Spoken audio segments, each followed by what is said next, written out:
मुजफ्फरनगर शिव चौक स्थित media centre पर पहुंची पीड़िता ने पुलिस पर लगाया कार्रवाई न करने का आरोप। मीडिया सेंटर पर पहुंचकर लगाई एसएसपी से इंसाफ की गुहार। पीड़ित अंचला शर्मा ने जानकारी देते हुए बताया कि हमारे मकान के एंट्रेंस पर एक 150 से 200 साल पुराना कमरा बना हुआ है जो जर्जर हालत में है, जो कभी भी गिर सकता है, जिससे कोई दुर्घटना भी हो सकती है। पीड़िता ने बताया कि उस कमरे की छत 2 लकड़ियों पर टिकी हुई है। उन्होंने इस संबंध में सिटी मजिस्ट्रेट को भी अवगत कराया और मांग की कि यह क्षेत्र अतिक्रमण के अंतर्गत आता है और अतिक्रमण हटाने की कार्यवाही के अंतर्गत इस पर कार्यवाही की जाए। लेकिन इस मामले में भाजपा नेता प्रदीप शर्मा ने राज्य मंत्री कपिल देव अग्रवाल से कहकर उसको तोड़ने से रुकवा दिया, जबकि इस प्रकरण में सिटी मजिस्ट्रेट ने जांच कर तोड़ने के आदेश जारी कर दिए थे। 8 years old, husband 83। अब ये बताइए मेरे साथ तो कोई और है नहीं। अब मैं तो ये है कि जब यहाँ पे मेरे को नहीं मिल रहा, मंत्री जी खुद वो करेंगे या तो विकास कौशल के इतने वो विज्ञापन आते हैं और हमारी गली के बाहर वो खंडर मतलब ऐसा खड़ा है मेरे मेन गेट पे। गली के लोग डरते हैं, परेशानी सबको है, चाहते वो भी है कि ये सोच रहा है। आप मंत्री से मिले हो? मंत्री जी से, कपिल देव जी से मैं मिली हूँ। उन्होंने मेरे को परसों बुलवाया था। परसों मेरी यहाँ पे मीटिंग। आपसे ये है, आप सत्यप्रकाश हाँ जी, आपको किसने बुलाया? मेरे को किसी ने नहीं बुलाया, मैंने पेपर में पढ़ा। मैं सत्यप्रकाश जी को, मेरा पर्सनल कोई वो नहीं था। मैंने सोचा कि मैं कैसे अपनी बात सबको बताऊं, क्योंकि मैं दुखी हो गई धक्के खाती खाती। तो मेरे को पता चला मैं कि ये सत्यप्रकाश जी रेशु बिहार वाले, मैंने कहीं से किसी से उनका नंबर अरेंज किया। उनके बच्चे मेरे यहाँ डांस सीखते थे, मैं म्यूजिक सेंटर चलाती हूँ, मैं एमजी में टीचर रही हूँ, एमजी में उनके बच्चे पढ़ते थे। मैंने उनसे कांटेक्ट करके कहा, भाई साहब मैं जरा अपने मन की बात कहना चाहती हूँ। मैं भी मतलब मंत्री जी की वजह से मेरा कोई भी काम नहीं होता, मैं इतनी परेशान हूँ, इतनी परेशान थी। मंत्री जी मिलने के बाद में उन्होंने किस तरह पसंद किया? मंत्री जी ने से मेरे को परसों मेरी यहाँ पे कॉन्फ्रेंस होनी थी और उस कॉन्फ्रेंस से 20 मिनट पहले मेरे पास मतलब एक बंदा आया, हमारी गली, वो मेरे को भी जानता है। वो कहने लगा, आंटी आपको ना मंत्री जी ने बुलवाया है, मेरे पास उनके पीए का फ़ोन आया, ली आप बात कर लीजिए। मैं कहने लगी, भाई क्या बात कर लूँ मैं? कहने लगे आप जाओ। मैंने कहा भैया मैं गई थी पहले प्रदीप के केस में, पुलिस मतलब उसके प्रदीप के वो निकले हुए थे, वारंट, कुर्की वारंट सब कुछ निकला हुआ था और पुलिस मेरे को पकड़ने आ गई, मेरी बच्ची को भी तंग किया गया। तो मैं दुखी होकर के उनके पास, उन्होंने मेरे से कह दिया था, बहन जी हमारा पार्टी का आदमी है, हम कुछ नहीं कर सकते। और अब परसों उन्होंने मेरे को बोला कि आप आ जाओ, आपका समाधान हो जाएगा।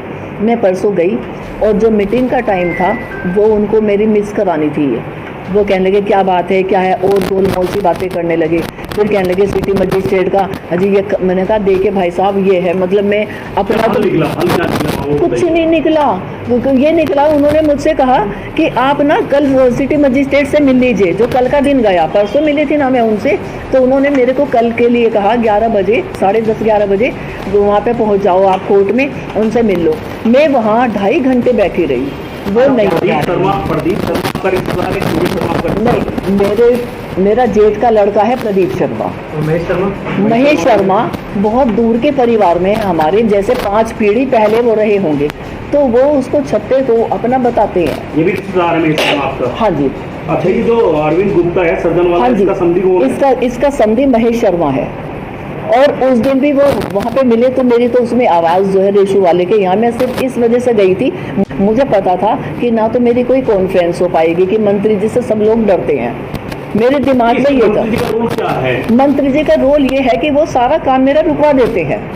तो ये लोग जो प्रदीप शर्मा है बीजेपी का? हाँ जी, क्या है बीजेपी? कुछ नहीं है, लेकिन दोनों टाइम जाता है और उनके नाम से सारा कुछ जो भी इतना क्राइम कर रहा है वो सब उसके उससे कर रहा है। आप कहना चाहते हैं कि मंत्री कपिल देव अग्रवाल जो बीजेपी का प्रदीप शर्मा है, हाँ, गेट का लड़का, उसको सहयोग कर रहे हैं, पूरा सहयोग। इस समय वो महेश शर्मा जो जिनका वो कमरा बना हुआ है सड़क में, वो बिल्कुल जर्जर अवस्था में, फोटो है अभी आशीष के, वो असिस्टेंट वो सारे खींच के आए हैं, किसी भी समय गिर सकता है। वो मेरे को बोल करके गए, मैं ये चाहती हूँ वो जो सड़क पे जो छपा हुआ जर्जर अवस्था में 150-200 साल पुराना कमरा बना हुआ है और वो लकड़ी के ऊपर बना हुआ है, मैं अभी सारी फोटो दिखा देती हूँ आपको।